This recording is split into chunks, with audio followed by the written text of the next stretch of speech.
If you were to visit the remote Pacific island village of Lamacara on the island of Tana, you would most likely encounter natives performing seemingly bizarre rituals while wearing homemade U.S. military outfits as large American flags fly proudly above bamboo huts.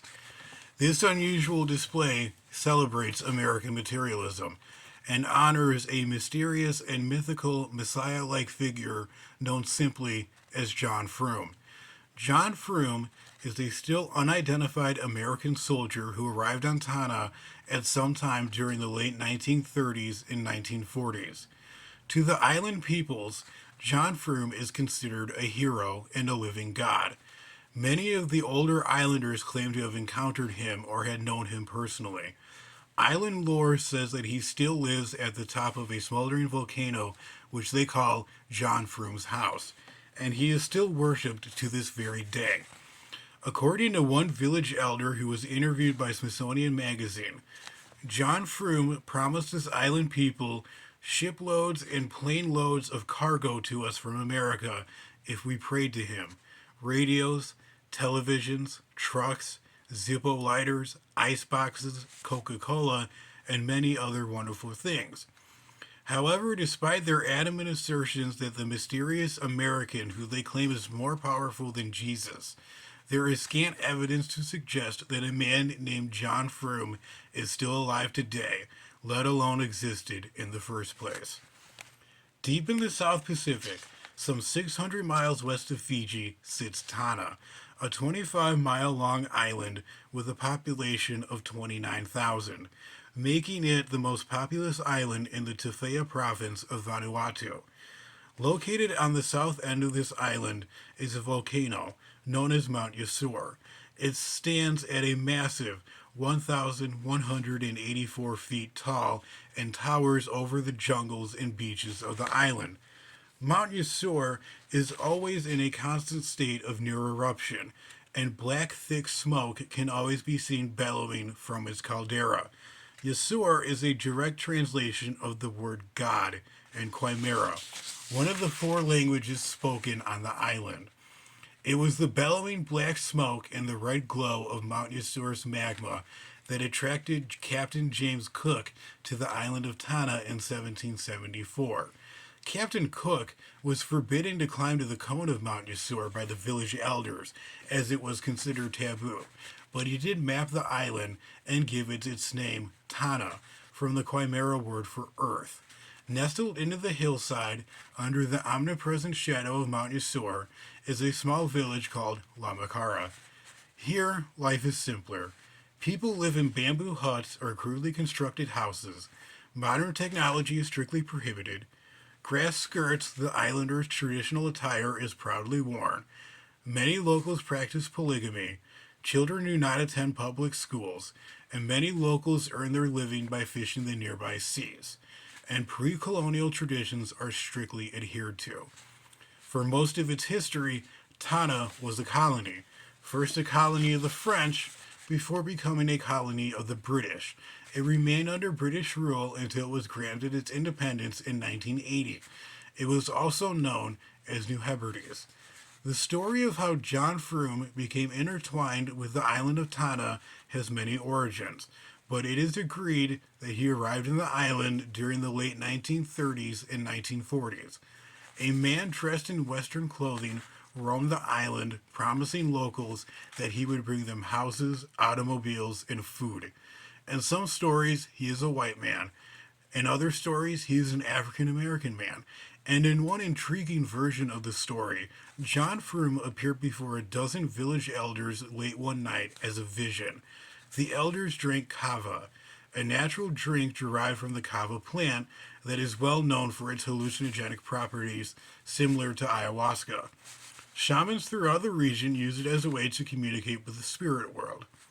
At the time, colonial interlopers and missionaries ran rampant throughout the South Pacific. Local populations such as the native peoples of Tana and villagers in villages such as Lamacara were often forced to abandon their traditional beliefs and customs and adhere to Western thinking and Christianity. When John Frum appeared before the village elders, he brought with him a very important message.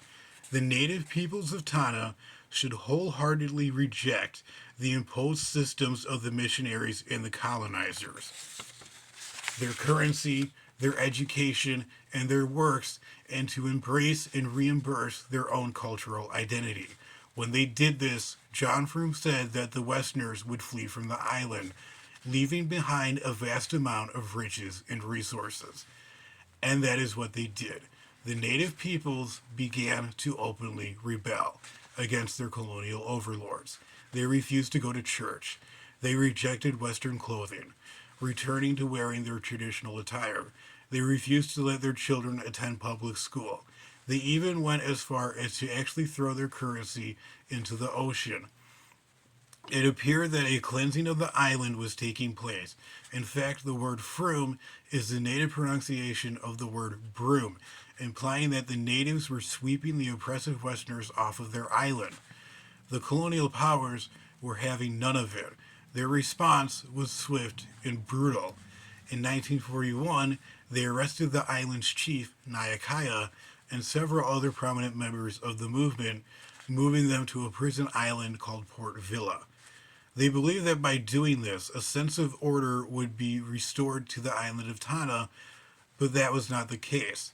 The supposed act of martyrdom of the chief, coupled with America's involvement in the Pacific theater of World War II, only seemed to fan the flames of John Frum hysteria.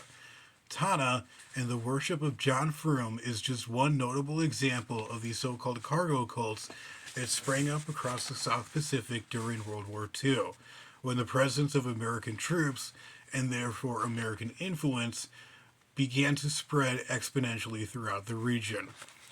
300,000 American troops were stationed on Tana in the 1940s, and with them came infrastructure and technology. The island was once home to vicious warrior tribes, some of whom were cannibals. They placed great regard on the village sorcerers, mystics, and healers, who could enchant ordinary stones with spells that could be used to coerce, seduce, and even kill. To the indigenous tribes of the region, the sudden appearance of modern technology, the tanks, the airplanes, the semi automatic rifles, and the radio equipment that was used by the Americans seemed almost like sorcery and magic. The American troops recruited thousands of indigenous peoples as workers. They were introduced to a new wave of outside culture, unimpeded by colonial restrictions. They were introduced to American brands like Coca-Cola and Marlboro cigarettes. When the war ended, the American troops began to disappear from Tana. They took their machines and technology with them. The indigenous peoples became fascinated by American culture, their wealth, and prosperity, and they made efforts to try to coax them back. Fanatical groups predicted a return of American prosperity and wealth to their shores. These became known as cargo cults by historians and anthropologists. That is what the worship of John Frum on the island of Tana was. The people across the region began to pray for the return of American ships and airplanes to their shores. Piers and runways were actually constructed to ensure that the ships and planes could land and dock safely to deliver their precious cargo. While most of the cargo cults died off in the intervening decades since the end of World War II, as a result of the world becoming more and more interconnected, the worship of John Frum on the island of Tana is still going strong to this very day. And while his story may have taken on different versions, John Frum's promise always remained the same, that he would return to the island one day with a bevy of American cargo.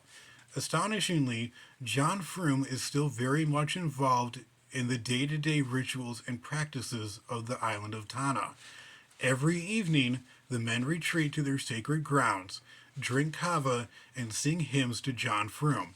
One such hymn goes, "We are waiting for you in our village for you, John. When will you return with the cargo that you promised us?" And in 1957, a Tana native named Nakamura created the Tana Army, a ceremonial and nonviolent group that honors John Frum and other American soldiers by holding a yearly parade, where members march around holding carved wooden rifles, while wearing homemade U.S. military outfits. Symbolic airships are carved into the forest, and model airplanes made of sticks and wood are paraded across the island. These parades blossom into a full blown celebration known as John Frum Day, which is celebrated on February 15th. According to the island peoples of Tana, this is the day that John Frum will return and lead them to salvation.